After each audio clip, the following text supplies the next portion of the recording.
Hii ni MTV1 online inayokutangazia toka mashariki mwa Jamhuri ya Kidemokrasia ya Kongo DRC. Leo Jumatatu 29/2025. Jina langu Dr. Binitambwe Mkandiru Walimete, nitakayekuletea matangazo ya leo. Taarifa kuu siku ya leo inaanzia huko Kenya, ambako Rais mstaafu wa Kenya Uhuru Kenyatta ameikosoa serikali ya Rais William Ruto akisema kuwa Wakenya wanateseka na maendeleo yaliyopatikana chini ya uongozi wake yamefifia. Deni Chisaka na taarifa zaidi. Akizungumza wakati wa mkutano na wanachama wa chama cha Jubilee, Kenyatta alieleza masikitiko yake kuhusu kudorora kwa sekta muhimu kama afya, elimu na miundombinu, akisema kuwa hatua zilizopigwa zimepotea na kama taifa tumerudi nyuma. Hakuna pahali ambapo hatukujenga mabarabara. Hakuna pahali ambapo hatukuweka stima. Hakuna pahali ambapo watoto walikuwa wanasemekana wamekosa kuenda shule kwa sababu hawana karo. Watoto wetu wote primary na secondary walikuwa wanasoma kila pahali Kenya hii yetu. Na hiyo ndiyo njia ya kuinua hali ya maisha na tuweze kusongesha taifa letu mbele. Kenyatta aliwakumbusha wananchi kuwa viongozi wa chama cha Jubilee walizungumza ukweli wakati wa kampeni za mwaka 2022, lakini wapiga kura walidanganywa wakadanganyika. Alitoa wito kwa Wakenya kujifunza kutokana na yaliyopita na kujenga kesho iliyo bora. Mambo hii ya kusema ati chama hii ni ya upande hii, chama ni ya upande hii, chama ni ya upande hii, la, wacha tuwe na national parties ambazo zinaunganishwa kwa sababu ya sera, lakini sio kwa sababu ya pahali ambapo zimetoka. Hakuna sababu ya nyinyi kama wanajubilee kuchagua mtu kutoka kila kona yeyote ya Kenya. Haja ni nyinyi mjue ya kwamba huyo mmechagua ni mtu ambaye atajitolea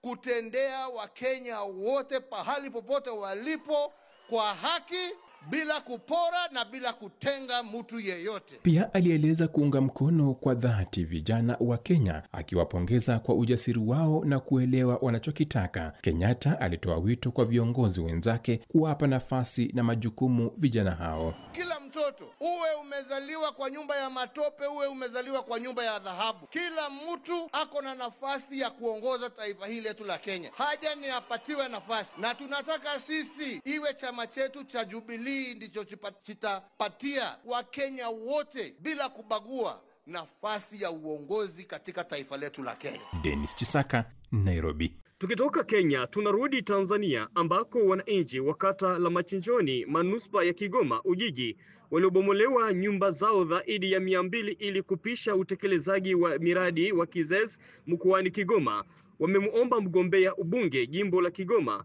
mjini kwa tiketi la chama cha ACT Wazalendo Zitto Kabwe kuwasaidia ili waweze kulipwa fidia zao. Na tumerejea tena msikilizaji mara baada ya kupata mapumziko mafupi, na sasa tuangalie taarifa nyingine. Wananchi wa kata ya Machinjioni manispaa ya Kigoma Ujiji waliobomolewa nyumba zao ili kupisha utekelezaji wa miradi ya KIZES wamemuomba mgombea ubunge jimbo la Kigoma mjini kwa tiketi ya chama cha ACT Wazalendo Zitto Kabwe atakapochaguliwa kuwa mbunge kuwasaidia ili waweze kulipwa fidia zao. Taarifa kamili na Tryphon Odasi. Tunaishi maisha ya kudhalilika. Watoto wetu hawasomi. Wakizungumza mbele ya mgombea wa ubunge jimbo la Kigoma mjini Mheshimiwa Zitto Kabwe, baadhi ya wananchi wa kata ya Machinjoni wamesema kuwa walibomolewa nyumba zao ili kupisha utekelezaji wa mradi wa KIZES na kuwa tangu wabomolewe nyumba zao mpaka sasa hawajapewa fidia, hali inayosababisha waishi maisha magumu na kukosa sehemu ya kuishi. Sisi tumevunjiwa nyumba, tumenyang'anya maeneo yetu, na yale maeneo ndio familia yetu, ndio wazazi wetu wamefia pale, wajukuu zetu,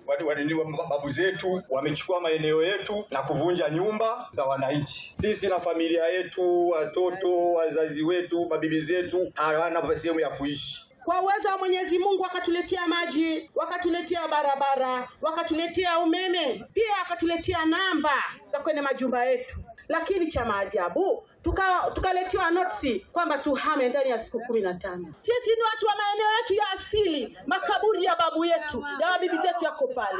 Leo hii makaburi yale yanazalilishwa kupitia kizazi kilichozaliwa hapa Kigoma. Wamesema walibomolewa bila kufuata utaratibu na kuwa jambo hilo limewafanya wengi wao kuwa maskini na kushindwa kuwahudumia watoto hasa waliokuwa wakisoma. Naye mgombea ubunge wa jimbo la Kigoma mjini kupitia chama cha ACT ACT Wazalendo Zitto Kabwe amesema wananchi wa Machinjioni wamekosa maeneo ya kuishi kwa sababu ya kuvunjiwa nyumba zao ili kupisha mradi wa utekelezaji wa KISES, na kuwa eneo hilo lilitolewa kimakosa kwani waliobomolewa hawakupaswa kubomolewa nyumba zao. Kwa uchungu wa hali ya juu, wakazi wa Machinjioni walioathiriwa na kubomolewa nyumba zao kwa ajili ya kupisha eneo la uwekezaji Kigoma Special Economic Zone KISES, mmeona namna ambavyo watu walivyovamiwa, kuvunjiwa nyumba zao kwa notisi ya muda mfupi, na hata kama ingekuwa ni notisi ya muda mrefu, eneo ambalo wameenda kuvunjiwa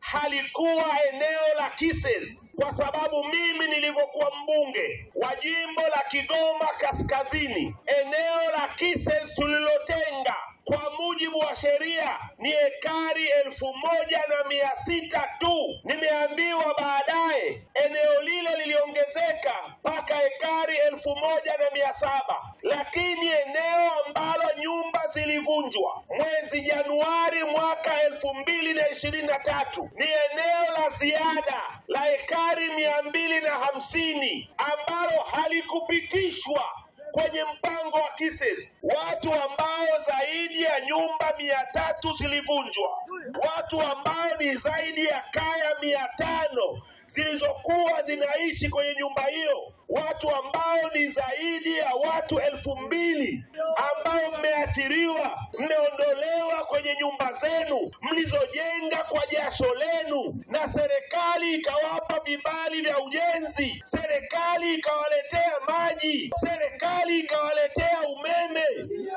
Kama mlikuwa mmejenga eneo si halali, kwa nini waliwapa vibali vya ujenzi? Kwa nini waliwaletea umeme? Kwa nini waliwaletea maji? Kuwaletea umeme, kuwaletea maji, kuwawekea namba za utambuzi, maana yake mlikuwa mnakaa maeneo halali. Serikali haikuwa na haki yoyote ya kuvunja maeneo yenu.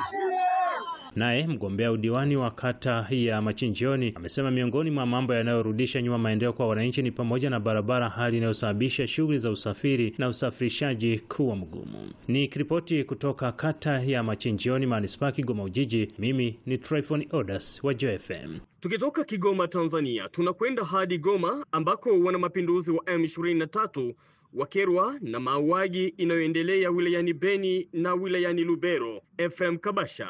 Unajua watu wa Beni wameteswa. Inapita miaka 10 watu wakichinjwa sawa mambuzi. Na serikali ya Kinshasa imeonyesha kushindwa. Imeleta jeshi yote, MONUSCO ilikuwa hapo, imeshindwa. Jeshi ya Uganda imeshindwa. Sasa kwa nini tusiwaokoe hao watu? Sasa wa vijana wakuja tusaidiane, twende tuokoe wale wa ndugu wa Grano. Kila mara 40 more, 50 more, samo. Watu si manyama wa kuchinjiwa bwana. Kwa nini inakuuma? No, inaniuma. Unajua Granor kunatoka vitu vingi ambavyo vinakuja huko kwa Goma, na watu wa mingi wa Granor ni wachuruzi na ni wakulima. So kila mara ekonomi zao zinashuka, gari zinachoma, kakao hailimu, maharagi haitoke, ndizi ya Beni haifike tena Goma. Pensez-vous que tutaishi hivi mu desordre ya hivi juu Kinshasa inavipenda? Hapana, sisi AFC M23 tunapigania haki za wakaaji. Tutafika hako nao wapumue. Beaucoup de massacres à Oicha, Komanda, Dale Lubero. C'est assez, c'est trop bwana. Ungeomba vijana wafanye nini? Wa vijana ni kukuja, wanajiunga nasi. Wakati tulienda kwa M23 watu walitucheka. Watu walikuwa wakiona madroni, Sokoi, eti sisi wote tutakufa, tutaishi. Lakini Mungu wa ukweli anaona nini tunapigania. Alitulinda kwa mabombe na silaha nzito za kisekeli. So, wa vijana wakuje, wasiogope. Kwa jeshi sikukufa. Ni kazi kama ingine. Tusaidiane, twende tugomboe Butembo, tugomboe Beni, tufike Oicha na Ituri Bazwele. Tufukuza uchafu ya Kinshasa ambayo imeshindwa kuongoza nchi. Asante sana. Huku wakazi wa Goma wakiomba kupeleka malalamiko yao kwa polisi kuliko kuingiza jeshi katika makosa. Alfred ni mmoja wa makamanda wa M23. Kama polisi imekuwepo, kuna dosia ambazo zinahusu nyinyi raia. Hatutaki nyinyi raia muingize askari wetu kwa makosa. Mambo ya maparcel, unakuja unaenda kuambia askari ama komanda fulani wa infantry, hiyo mambo hata niwaambie ni marufuku. Hata wewe raia mwenyewe utapata huko kwa mambo kama na hii, utapata shida. mambo ya maparcel, mambo ya deni. Unaenda kuangalia askari wetu kwa nini? Ile mambo hona, hata niwaambie, inspection provinciale iko pale ya polisi. Commanders wamekuwa detached ndani ya eneo mbalimbali. Hapo Kunyiragongo kuna komisaria ambayo iko hapo. Sehemu hii chini kidogo hapa kuna polisi ambayo imewekwa hapo. Kama mna washida kidogo kama na hizo za deni za maparcele, muone wa chef de quartier, muone polisi na mambo yenye inahusu usalama. Usalama mimi narudia. Kama kuna shida ya adui, kuna mtu ambaye iko suspect kuwa na silaha ama mambo ya kuingilia watu usiku, hapo muangalie askari wetu, muangalie servisi ya DSR iko hapo. Kadogo deni mtu unakimbia ku DSR, kufanya ni polisi iko hapo. Kadogo parcele unakimbia ku DSR, unakimbia sio kwa askari wetu komanda, mtapata hiyo mambo tuitaki. Mwacha askari wetu wahusike na mambo ambayo wanahusika nayo. Polisi iko hapo ihusike na mambo wanahusika nayo. Ikibidi hata tuwafundishe, tutawafanyisha masomo, tuwafundishe seminar. Ndio maana na profita akaopoteka dogo niwaambie hiki. Na muambie na wengine, hiyo matrafiki de influence kwa kutaka kuingiza askari wetu makosa hatuitaki. Unasikia vizuri? Ni hayo kwa siku ya leo, msikilizaji wa MTV1 News.